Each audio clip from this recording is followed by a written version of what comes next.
Bonjour et bienvenue sur Ce Regard des Voire. Je suis Trément Belbous et je vous souhaite une belle introspection à l'écoute de ma chronique intitulée cette semaine Productif les yeux fermés, la micro-sieste.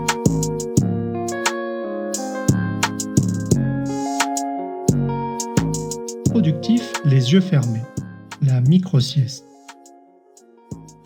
La question posée cette semaine par mon ancien collègue et ami Thomas dans un post LinkedIn a enclenché ses réflexions et auto-observations. Il nous présentait quelques techniques d'efficacité personnelle et nous interrogeait sur nos idées ou astuces pour l'améliorer. En premier lieu, j'ai répondu « ne rien faire ». La question et ma réponse sont restées présentes à mon esprit.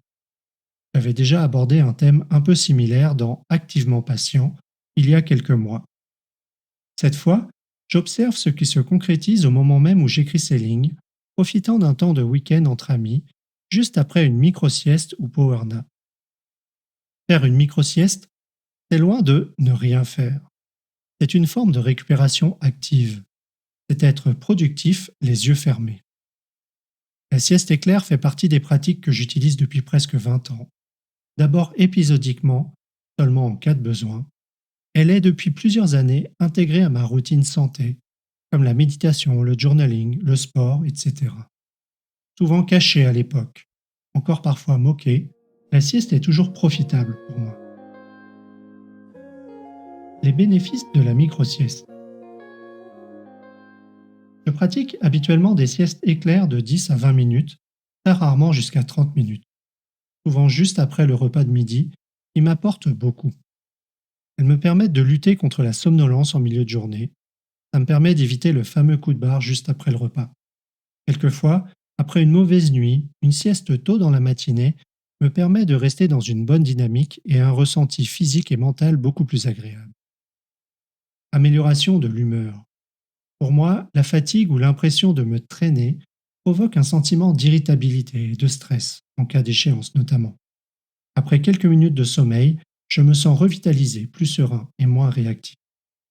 Enfin, l'amélioration de mes performances cognitives. Un des signes que je ne respecte pas toujours, qui m'alerte, c'est le manque de clarté qui se manifeste, par exemple de la difficulté à structurer mon texte ou à trouver mes mots lorsque je parle. Après une micro-sieste, je me sens plus lucide et efficace. En cherchant rapidement sur Internet, on trouve de nombreux autres bénéfices, comme l'amélioration de l'apprentissage et de la rétention d'informations, la réduction du risque d'erreur et d'accident, l'augmentation de la productivité. Je le vois, mais ce n'est pas ce que je cherche. La réduction du stress, le boost d'énergie, je le ressens aussi, l'amélioration de la créativité. C'est plus difficile pour moi de clairement l'identifier. À de rares occasions, j'ai souvenir de quelques inconvénients.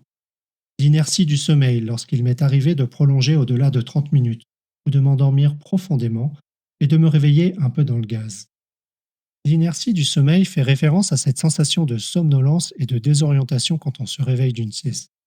Ces fois-là, l'impression de repos et d'éveil cognitif avait disparu. La perturbation du sommeil. Il m'est arrivé d'avoir du mal à m'endormir après une sieste trop tardive dans l'après-midi. Je porte plus attention à ça et j'utilise parfois cette conséquence à propos en amont d'une soirée que j'anticipe tardive. Mes recherches m'ont permis de découvrir d'autres inconvénients que je ne vis pas directement, comme la dépendance, l'impression de devoir faire une sieste pour fonctionner correctement, ou des problèmes de sommeil nocturne par la perturbation du cycle naturel veille-sommeil du corps.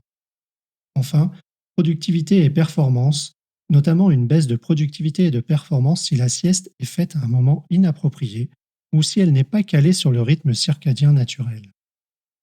Pour être productif les yeux fermés en utilisant la micro-sieste, il m'est vital de porter attention à mes perceptions et m'écouter. Globalement, mon expérience personnelle s'aligne avec ce qui est communiqué dans les études. De plus, il apparaît que les micro-siestes énergisantes procurent de nombreux bienfaits pour la santé à long terme, comme aider à réguler la tension artérielle, réduire le risque de maladies cardiovasculaires et améliorer la fonction immunitaire.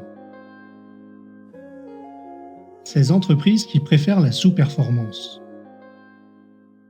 Je me remémore encore les premières fois où je me cachais dans une petite salle de réunion, calé dans une chaise pendant 15 minutes. Aujourd'hui, je vois de plus en plus d'espaces calmes, zen, chez les différents clients que je fréquente.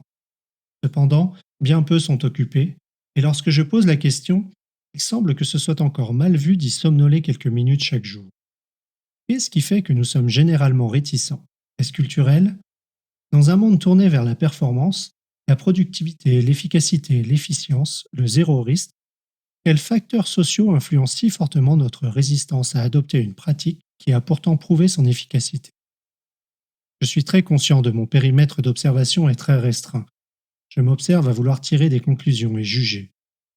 La sieste est associée à la fainéantise, et en entreprise, le moindre élément qui pointe à cela est vite jugé, souvent moqué, et parfois surveillé, voire reproché. Comme beaucoup d'autres choses, je crois qu'en ne portant pas assez d'attention à bien discerner les choses, à s'attarder aux nuances, nous passons à côté d'une contribution positive importante. Imaginez qu'à chaque fois que de fortes tensions apparaissent, la pression augmente, vous deviez prendre des décisions ayant des conséquences significatives sur la vie des employés. Les personnes concernées prennent un long temps de réflexion, de méditation ou font une sieste. À quoi ressembleraient alors nos environnements de travail? Je crois qu'en étant productifs les yeux fermés avec une micro-sieste, nous obtiendrions des endroits démontrant une conscience de soi et des autres amplifiée, une réduction du stress et de l'agressivité, et une efficacité saine et accrue. Le regarder voir en conscience modifiée. Pour moi, la micro-sieste n'est pas un moment au cours duquel j'ai l'impression de dormir, mais plutôt de rentrer dans un espace de conscience modifié, présent à ce qui se passe autour de moi, une relaxation profonde, un esprit divagant sans attachement. J'ai mis du temps à reconnaître la nécessité de prendre soin de mon corps et les bénéfices de cette pause. Mais surtout, j'ai mis du temps à assumer l'image de la personne qui dort au bureau. Certes, le télétravail aide beaucoup, mais je suis heureux d'être maintenant capable d'assumer faire une micro-sieste, même dans certains contextes clients. Je remarque qu'alors que j'organise ma journée autour de certaines priorités, le fait de systématiser une sieste n'y est pas pleinement intégré. Ce regarder voir aide à conscientiser le rapport que j'entretiens avec certaines pratiques dans différents contextes. Cela m'invite aussi à une forme d'indulgence envers moi-même et envers les personnes qui composent quotidiennement mon entourage. Ma réflexion a commencé en réponse à une question sur l'amélioration de sa productivité personnelle. Après la sieste du jour, la question qui a émergé est: améliorer sa productivité, pourquoi pas? Mais au service de quoi et de qui? Pour résumer, la sieste éclair, énergisante, la power nap, est très souvent documentée comme étant bénéfique pour la productivité, la créativité, l'apprentissage et plus globalement la santé. La micro-sieste, au moins dans mon entourage, est encore peu considérée, vue comme une perte de temps ou un truc de feignant. Conscientiser ses bienfaits, développer la confiance en soi pour oser prendre du temps, et c'est grandement influencé par l'environnement personnel et professionnel. Quel regard portez-vous sur la micro-sieste et sa perception dans votre entourage? Merci pour votre écoute. Vous pouvez retrouver l'article associé à cet épisode sur le blog de Se Regarder Voir, se-regarder-voir.com. N'hésitez pas à y contribuer vos récits d'expérience et commentaires, ainsi qu'à vous abonner pour recevoir chaque semaine l'audio et son article. À la semaine prochaine!